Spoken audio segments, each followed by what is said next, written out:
자, 오늘 우리 한국 증시는 5월의 마지막 주간 첫날을 무난한 상승으로 장식했습니다. 그래서 이제 어제 라이브에서 블랙 먼데이를 주의하자고 말씀드렸던 저는 이제 양치기 소년이 됐고요. 근데 뭐 양치기든 뒤치기든 하여간 제가 망가져도 우리 구독자님들이 조금이라도 오늘 행복하셨으면 저는 그걸로 됐습니다. 하여간 저는 틀렸습니다.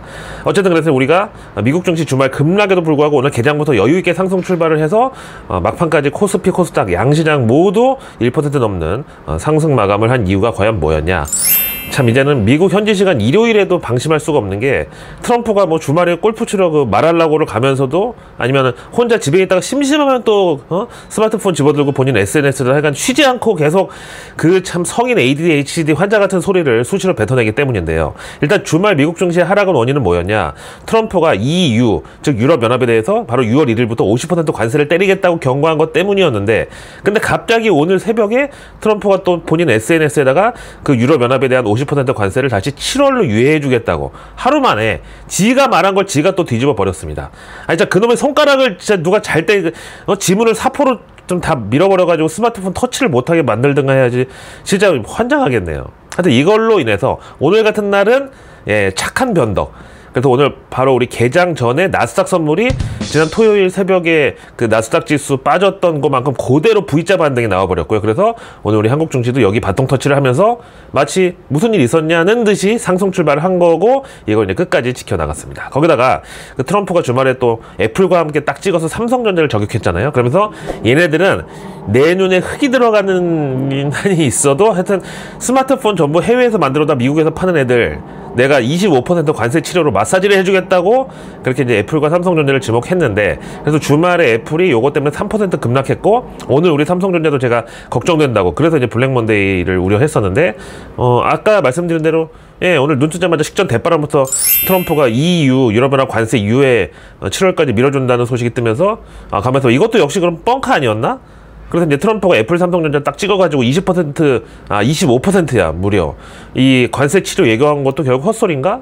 하긴, 이제 트럼프의 그 이분, 유태인들에 의해서 이제 재갈이 물려져 버렸으니까, 그냥 좀 알아서 잘했으면 좋겠다 이런 뜻인가 보다. 그래서 다행히 오늘 삼성전자는 주말에 뉴욕 증시 애플 3% 급락에 동조화되지 않고 오히려 야무지게 반등을 했습니다. 이거는 전적으로 트럼프가 2주 전에 끌어들였던 오일머니 더하기 이제 주말 내내 지옥이었다가 트럼프 한마디에 갑자기 천국으로 올라온 유럽계 자금 덕분이었다고 저는 보고요. 그래서 내가 만약에 오일머니와 유럽계 로스차일드 가문의 자금이라면 그동안 골이 깊었던 사장님이 미쳤어요급 그런 세일 아이템부터 쇼핑에 들어간다. 그럼 당연히 한국 증시에서는 종목으로는 삼성전자하고 SK하이닉스 그리고 한미반도체 정도. 그 다음에 이제 섹터로는 2차전지, 조선보험 이런 이제 낙폭과대 업종이 대상이죠. 그래서 이제 코스피는 오늘 반도체, 조선, 원전 그리고 코스닥은 전적으로 2차전지랑 바이오가 쌍두마차를 견인하면서 오늘 양지수단 나란히 1% 넘는 강세로 마감했습니다. 하여튼 이번에도 어떻게 결국 해피엔딩으로 좀 억지 춘향이가 되긴 했지만 그럼에도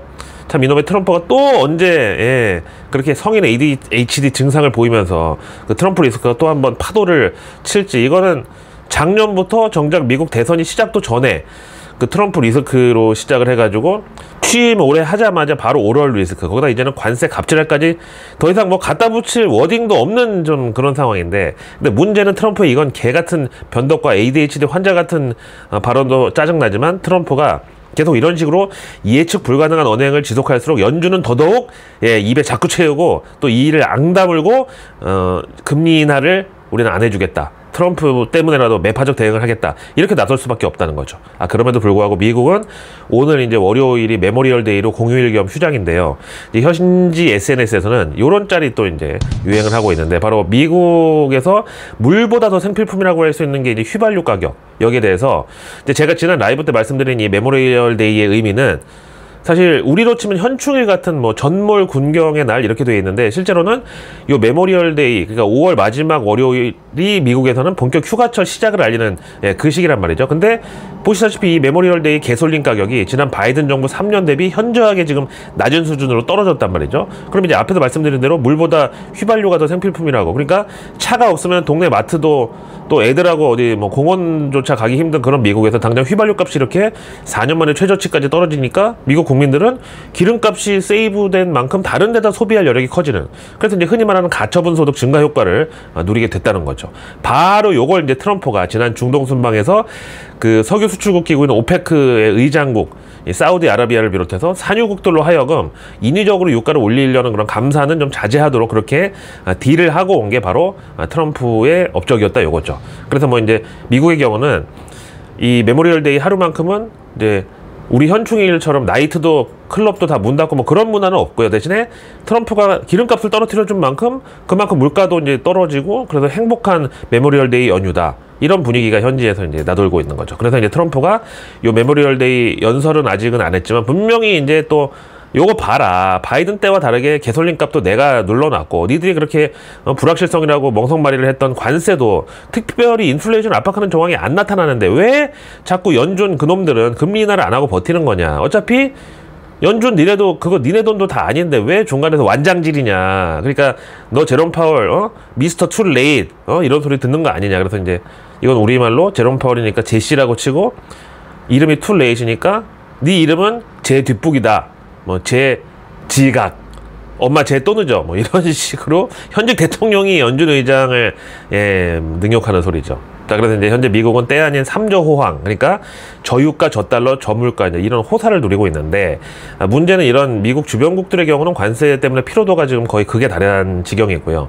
당장 유럽연합만 해도 트럼프가 바로 금요일 저녁에 니네 유럽 놈들은 왜 관세 협상에 적극적으로 나서지 않냐, 성의가 없다 그러면서 니들은 수십 년 동안 우리를 오남용하면서 잡아돌렸고 또 EU라는 유러피언 유니언 자체가 바로 미국을 단체로 털어먹겠다고 만든 조직 아니냐. 거의 그 관세 카르텔이다. 이렇게 이제 거의 악담을 하면서 바로 트럼프가 이제 더 이상 자비 없이 2월 1일부터 바로 50% 관세 쳐맞으라고 이렇게 선전포고를 했으니까 그 유럽연합의 집행부에서 무역 파트 담당하는 사람들이 뭐 주말에 쉴 수가 있었겠습니까? 전부 다 출근해가지고 트럼프한테 갖다 바칠 협상카드 준비한다고 또 유럽연합 회원국들 담당자들하고 커뮤니케이션하고 그러면서 트럼프가 그렇게 50% 관세 바로 다음 주부터 때리면 어떤 업종이 제일 피해가 클지 그 해당 기업들하고도 비상대책회의 열고 한바탕 그냥 난리 버거지가 났을 거 아니에요. 근데 트럼프가 바로 24시간 만에 그것도 현지 시간 토요일 오밤중에 유럽연합 50% 관세를 7월 9일로 재유예해 주겠다고 밝혔으니까. 근데 이게 좀 날짜도 참 또 그런 게 미국에서 우리로 치면 거의 광복절 더하기 3.1절 더하기 부처님 오신 날 더한 급의 그런 기념일이 바로 독립기념일 인디펜던스 데이잖아요. 근데 그 유명한 인디펜던스 데이가 또 줄라이 4스. 그래서 이제 이 메모리얼 데이 전에 감세한 밀어붙였고 이 메모리얼 데이 연설에서 그거 생색내려고 했던 것처럼 트럼프가 이것도 이제 그 7월 4일 독립기념일 앞두고 유럽연합을 무릎 꿇린 다음에 이걸 또 이제 바로 며칠 뒤에 생색 정보통으로 써먹으려는 게 아닌가 이런 합리적인 의심을 하게 됩니다. 하여튼 그래서 이제 이 모든 게 다 주말 사이에 일어났던 일이니까 그 유럽에서도 당연히 욕이 안 나올래 안 나올 수가 없는 상황이었다는 거죠. 주말 괜히 날려먹은 거야. 또 이 날씨도 이렇게 좋은데.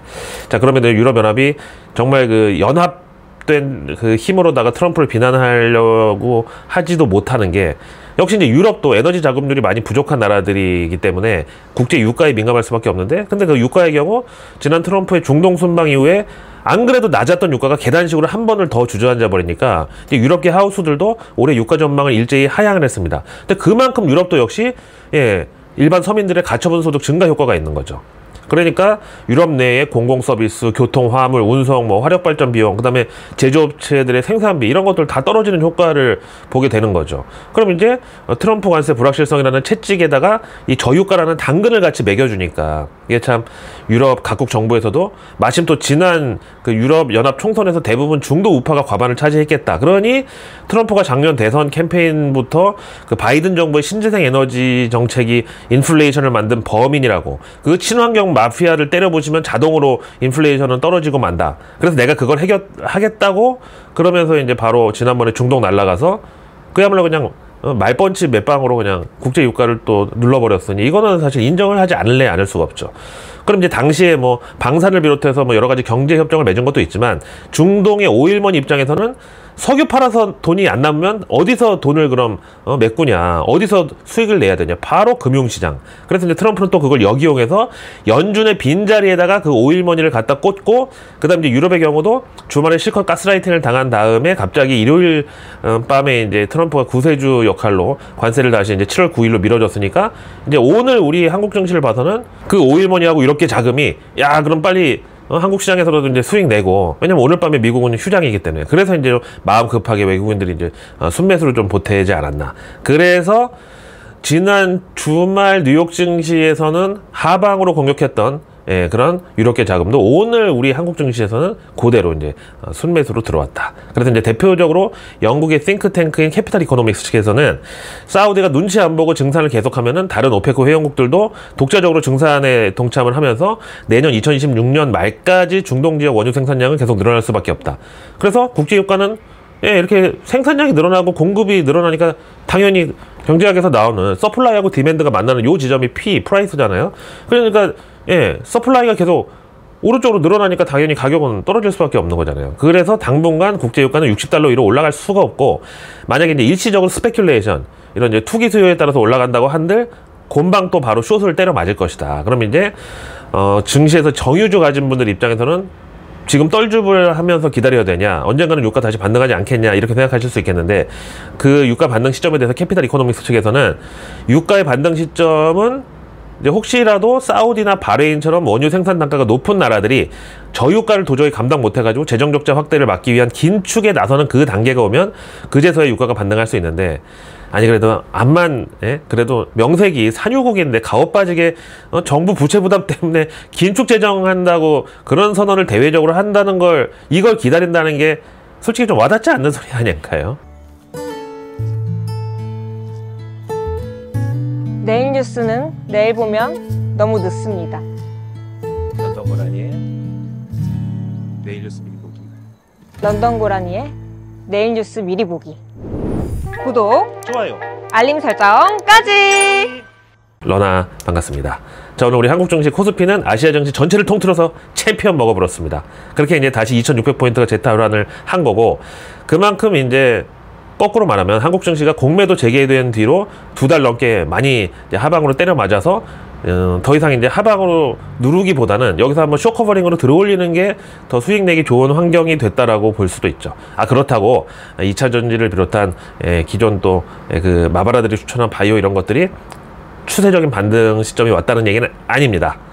어쨌든 그래서 이제 개장 바로 전에 1시간 전에 트럼프가 대유럽 관세 50%를 지가 앞당겨놓고 지가 다시 연기해준다고 이런 발언으로 인해서 외국인들이 오늘 모처럼 다시 순매수에 이제 돈을 보태준 덕분에 코스피, 코스닥, 양지수 모두 1% 넘게 상승 마감을 했고요. 여기다가 이제 어제 외국기 리포트에서 전해드렸던 삼성 바이오로직스, 리가캠 바이오 모두 이제 오늘 상승이고, 또 한비 반도체는 오늘 장중에 6% 상승 나왔고, 그 다음에 이제 지난주 외국기 리포트의 주인공이었던 현대, 로템의 경우는 오늘 장중에 10% 넘게 급등, 완전 폭등 나오면서 업종 상승률 1위를 찍어버렸습니다. 그런데 갑자기 또 고점 판독기가 오늘 등장을 해서 저는 지난주에 그 조선주 슈퍼사이클, 그 설레발 이후로 조금 불길한 게 뭐냐면, 그 지난 코로나 때 코스피 3200포인트 돌파했던 당시에 절대 걱정하지 말라고, 아직은 고점 아니다, 이번 코스피 랠리 4300포인트까지 간다고 그지랄 했던 바람에 다들 그때 대형주에 몰려가지고 악소리도 못하고 진짜 아직도 고통받는 분들이 많은데, 이번에는 국내 증권사들에서 또 대선이 끝나면 6월부터 유동성 랠리가 찾아올 것이다. 그래서 벌써부터 돈 냄새가 이제 진동을 하고 있는데, 이러니 올해 코스피 상단을 올리지 않을 수 없다. 옛다 하고 연말 코스피 지수 전망치를 3000포인트로 상향하는 증권사들이 늘어나고 있다. 이런 소식입니다. 요게 바로 고점 판독기라는 말씀이고요. 근데 이제 여기다가 제 분석을 좀 덧붙여 보자면, 코스피가 3000이면 삼성전자는 무조건 7만전자가 기본이고요. 물론 지난 코스피 3300 당시 그 사상 최고치 때는 삼성전자가 96,800원까지 갔지만, 이제 최근에는 그 삼성전자 말고도 시총 상위주들, 방산, 조선, 원전 이런 데로 이제 수급이 분산이 됐기 때문에, 만약에 코스피가 올해 3000포인트를 달성하면 그때는 이제 삼성전자가 기껏해야 69전자에서 74전자 사이 정도, 그것도 이제 후하게 쳐줘서 이제 그 정도를 저는 예상하는데, 자, 그럼 이제 삼성전자가 69전자를 돌파하고 74전자까지 가려면 과연 어떤 존재 조건이 필요하냐? 바로 세 가지입니다. 첫째, HBM의 엔비디아 그 퀄리티 테스트 최종 합격 납품 계약까지 완성. 근데 요거는 지금 이미 너무 늦어졌기 때문에, 만약에 오늘 발표가 나온다고 해도 뭐 일회성으로 삼성전자 주가 상승 요인이 될지언정 뭐 이거 가지고 삼성전자가 한 2, 3일 거쳐서 주가 10% 이상 오르는 두 자릿수 이상의 상승 재료로는 못 될 것 같고, 그 다음 이제 두 번째가 바로 어제 라이브 때 전해드린 트럼프의 그 반도체 관세도 결국 확정이 되면 여기에 따른 반사 이익을 삼성전자가 취하는 시나리오. 그래서 구체적으로 이제 말씀드린 게, 당장 엔비디아의 경우는 HBM은 SK 하이닉스로부터, 그리고 AI 칩은 대만 TSMC에서 독점 공급을 받는데, 그러다 보니까 지금은 가격 협상력이 이제 계약서상의 갑은 엔비디아하고 을은 하이닉스하고 TSMC인데, 그러면 이제 갑의 지위에 있다고 볼 수가 없어요. 근데 이제 트럼프가 관세를 때려서 엔비디아 GPU 생산 단가가 올라가면 결국 삼성전자를 여기 끌어들여서 어항 속 매기 효과를 노릴 수가 있다. 그게 바로 HBM, 그 다음에 파운드리를 삼성전자에 주면서 공급선 다변화를 통한 가격 협상력을 엔비디아가 확보하는 거다. 그러니까 지금까지는 엔비디아가 갑이라고 해도, 야, 저기서는 얼마까지 해준다는데 니네는 거기 못 맞춰줘? 아, 그러면 싫으면 관둬. 우리 니네한테 안 사면 그만이야. 요런 갑질을 제대로 못했는데, 엔비디아가 이제 삼성전자를 그 HBM하고 파운드리 공급사로 지정하면서 그 즉시 이제 갑질이 가능한, 그래서 가격 협상력에 있어서 우위를 차지할 수 있다는 이거죠. 이게 바로 이제 트럼프 관세의 반사 이익이 삼성전자한테 온다는 거예요. 자, 이게 바로 이제 두 번째. 그 다음 코스피 3,000포인트 재탈환이 올해 가능하다는 전제하에 과연 삼성전자가 7사전자까지 갈 마지막 조건은 뭐냐? 세 번째. 이게 바로 그 비즈니스 코리아라는 영자신문이 보도한 파운드리 비즈니스 세퍼레이션, 즉 삼성전자가 현재 파운드리 사업부를 분할하려고 삼성 글로벌 리서치 매니지먼트 디아그노시스, 우리말로 삼성 글로벌 경영진단실, 여기로부터 지금 실사를 받고 있다. 거기다가 거의 최종 마무리 단계다. 그래서 여기서 이제 결론이 나면 그 삼성 파운드리 요건 이제 가칭인데, 이게 바로 나스닥에 상장하는 그 전 단계에 있다고 보도를 한 거예요. 이게 바로 제가 2년 전부터 주구장창 부르짖었던 삼성전자 나스닥행 시나리오하고 정확하게 일치하는 내용이 이번에 삼성전자 내부 소스로부터 나온 겁니다. 근데 중요한 거는 그 파운드리 분할의 이제 방식인데, 뭐 LG화학처럼 물적 분할 때리면 안 그래도 지금 삼성전자 주가도 엉망인데 진짜 전 국민적인 어떤 분노의 대상이 될 수 있고요. 여기다가 국민연금부터 각종 연기금 전부 국내 주식 비중 1위가 삼성전자인데, 그럼 이제 물적 분할한다고 그걸 주총에서 3분의 2가 동의해 줄까? 이거는 불투명하죠. 그래서 이제 방법은 인적 분할의 가능성이 제일 높은데, 이럴 경우에 기존 주주들한테 그 나스닥 상장하는 삼성 파운드리 주식을 교부를 해준다. 즉 공짜로 이제 주식 배당을 준다. 그럼 이게 바로 그 삼성 파운드리 나스닥 상장주를 받기 위해서 삼성전자 주식을 살려는 그런 수급이 몰린다. 그래서 이제 주가가 급등하면 이게 바로 그 전제 조건 세 번째의 어떤 클라이막스가 되겠습니다. 그래서 이제 이럴 경우에 뭐 삼성전자가 그렇게 이제 주가 탄력받으면 코스피 지수 자체는 물론이고 프로그램 매수세가 끌고 들어오면서 심지어 코스닥 잡주까지 전부 다 밀물이 들어오니까 결국 코스피 3,000, 그다음에 코스닥은 1,000스닥까지는 바로 무리일지라도 900스닥 정도까지 시나리오가 가능해지는 거고요. 근데 뭐든지 이제 일장일단이라는 게 있는데, 만약에 이런 식으로 이제 삼성전자가 파운드리 분사 나스닥 상장에 있어서 성공적으로 이걸 잘 완수를 하고 주주들한테까지 호평을 받으면서 이제 이재용 삼성의 어떤 지배 구조는 강화가 되고, 그래서 이제 그 ESG 테마까지 주주들의 어떤 그런 칭찬과 함께 달성을 해버린다. 요런 선례가 남기게 되면 바로 이제 SK 하이닉스가 요걸 이제 따라 나설 수 있다고 저는 보고요. 그래서 이미 지난 이제 연말쯤에 SK 하이닉스에서 그 HBM 사업부를 분할하는 그런 조직 개편이 약간 맛보기로 나왔었는데, 당시에 여론이 워낙에 이제 차갑다 보니까 이제 쏙 들어갔죠. 근데 이제 SK는 삼성하고 그 어떤 DNA 자체가 또 달라요. 특히 이제 종이 장사에 있어서는요. 그래서 SK 하이닉스가 만약에 HBM 사업부를 분할 상장한다고 나서면 여기는 인적 분할보다는 당연히 물적 분할을 할 가능성이 높다고 저는 봅니다. 그럼 이제 또 기존 SK 하이닉스 주주분들은 역시 이놈의 이 한국 증시에서 최씨 구씨는 거의 악성 코드급이다, 이렇게 또 분노하실 일이 생길 수 있다는 거죠. 그래서 이제 당시 전자신문에서 요거 이제 단독 보도로 내보냈는데, 아마도 이제 요거 관련해서 SK 홍보라인 쪽하고 좀 치열한 어떤 기싸움이 있었던 걸로 이제 저는 합리적 의심을 하는데, 그래서 결국 제목에 최대한 워딩을 이제 조금 톤 다운해서 독립사업부 요 정도로 이제 HBM 분할에 대해서 쓴 것 같은데, 그래도 뭐 알 사람은 다 알잖아요. 결국 그럼 SK의 그 종이장사 DNA를 감안하면 일단 문어발 계열사 원조가 SK이고요. 그걸 이제 따라한 게 카카오였을 뿐이고, 그렇게 이제 계열사 중에서 돈 잘 버는 데 있으면 분할 상장, 그리고 돈 못 버는 데는 유상증자.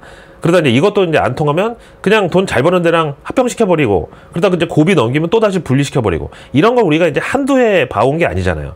그래서 이제 그 종이장사 업계에서 왜 구씨랑 최씨가 동급인지는 뭐 여러 번 말씀을 드렸고, 거기다가 이제 그 최태원 회장은 이제 최근에 이제 새 살림을 또 차리면서 인생 이모작에서 양작까지 이제 얻다 보니까 사실 어느 때보다는 좀 돈이 필요할 수밖에 없고, 나이도 이제 60대 중반인데 다른 거 믿을 게 뭐가 있겠어요. 하여간 그래서 이제 뭐 현재는 SK 하이닉스가 그 주 SK의 손자 회사라고 해서 그 손자 회사인 SK 하이닉스의 독립사업부는 상법상으로 IPO를 못 한다고 이런 주장이 있는데, 아니 참나, 아니 SK가 뭐 종이장사 업력이 지금 몇 년인데 그거 하나 우회로를 못 만들겠습니까? 당장 방구석 유튜버인 나도 딱 지금 요거 봤을 때, 아니 그러면 주 SK랑 하이닉스를 먼저 합병시킨 다음에 거기서 HBM 독립시켜서 물적 분할 IPO 하면 되겠구만. 바로 이렇게 아이디어가 나오는데 그 SK의 임원들하고 법조팀 선수들이 아니 나도 하는 이 정도 생각을 못 하겠냐고요. 고라미. 자, 오늘의 외국계 리포트로 넘어가서 먼저 지난주 골드만삭스에서 이제 매수 의견으로 빨아줬는데 그날로부터 이틀간 급등했다가 지난 금요일에 갑자기 14% 하락하고 오늘도 2% 추가 하락한 시프트업에 대해서 골드만삭스가 이제 AS에 들어갔어요. 이거 이제 우리 구독자님들 중에서도 댓글에다가 야 이거 잘못 들어간 거 아니냐 확인 요청이 또 계셨는데, 그래서 이제 이유는 뭐였냐면 중국에서 그 승리의 여신 니케 차이나가 지난 목요일에 최초 공개됐고, 여기에 대해서 시장의 반응은 1시간 만에 그 빌리빌리 인기 차트 2위로 직행하고 2시간 후에는 iOS 게임 다운로드 순위 2위, 그 다음에 이제 1위로 잠깐 순간 치고 올라갔던 적도 있었고, 하여튼 출시 직후에는 나쁘지 않았다. 그러나 이후에 매출 지표를 포함한 순위들이 실망스럽게 나오면서 iOS 그로싱 순위가 출시 9시간 후에 52위, 12시간 이후에 28위, 그 다음에 30시간 후에 14위, 이런 식으로 이제 표시가 됐다. 근데 이제 시프트업의 이번 니케 차이나의 경우는 매출이 연간 3천억 원 수준으로 전체 글로벌 대비 50%를 지금 차지할 걸로 기대하는데, iOS 순위가 1일 경과 후에 5위에서 10위로 위치할 걸로 내다봤던 것과 달리 실제로는 14위에 머물러서 여기에 대한 실망 매물이 쏟아진 것으로 본다.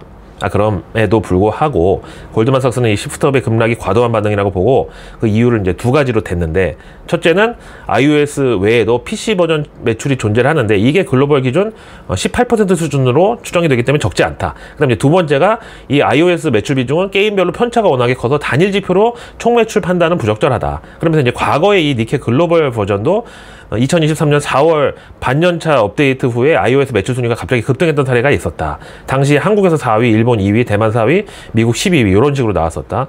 거기다 이제 이렇게 업데이트 이후에 ARPU, 요거는 유저당 평균 매출인데 이게 이제 상승을 했었기 때문에 이번에도 비슷한 상황이 있을 수 있다고 골드만삭스가 기대한대요. 거기다가 향후 모멘텀으로 소니가 스텔라 블레이드랑 니케의 콜라보 DLC를 6월 11일에 출시 예정이라는 거. 그래서 요 시프트업에 대해서 골드만삭스의 투자 의견은 여전히 매수, 그리고 목표가는 76,000원으로 오늘 종가에서 한 40% 정도 업사이드 포텐셜, 즉 상승 여력이 있다고 주장을 했습니다.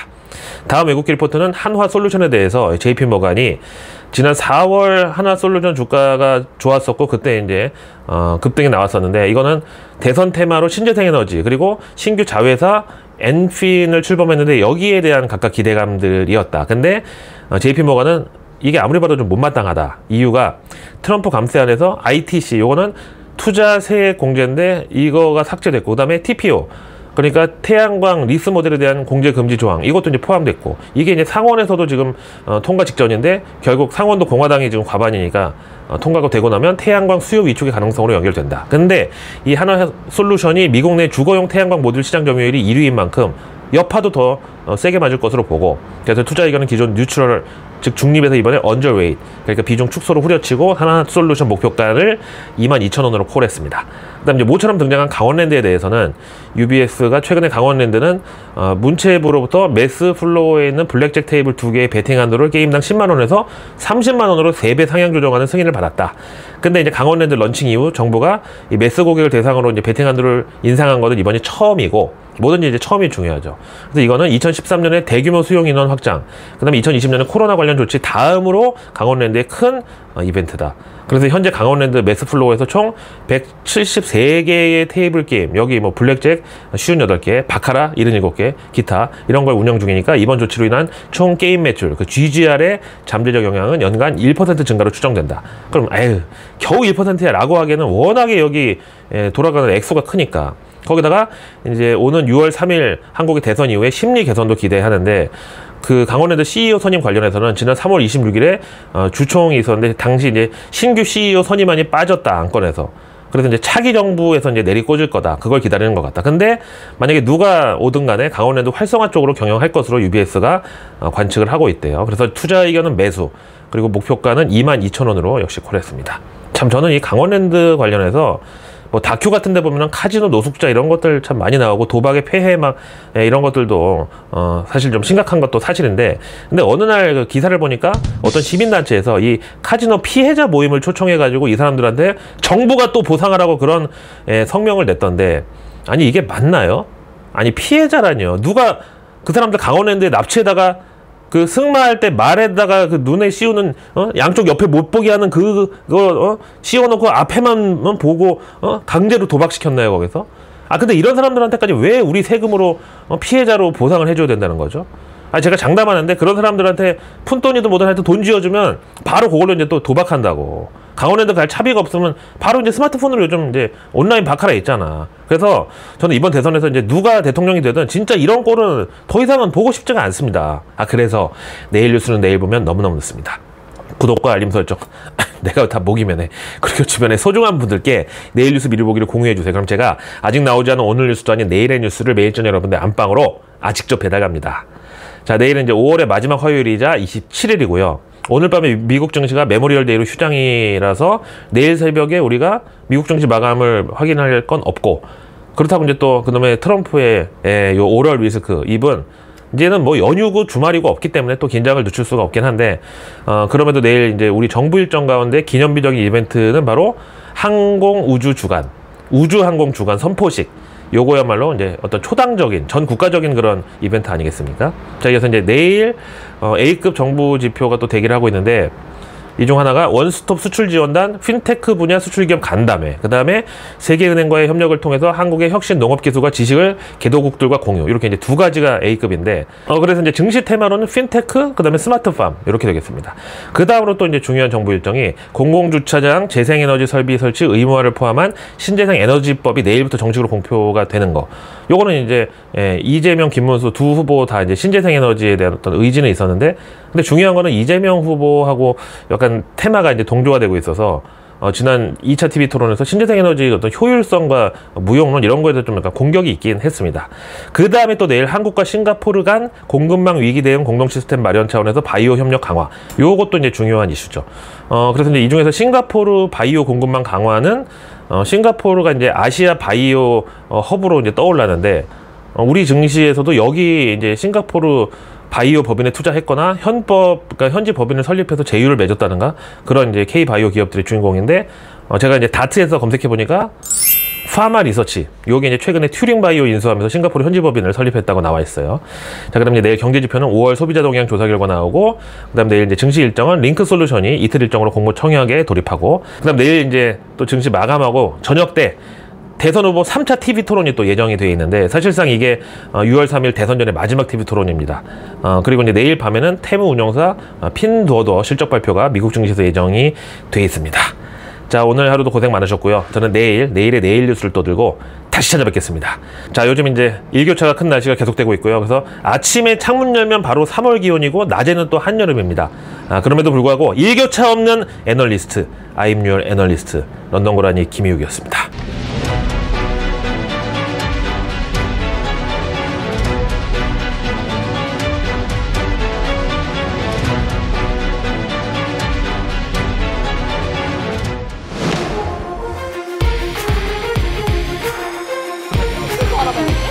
걱정하지 마. 아주 무슨 일이야.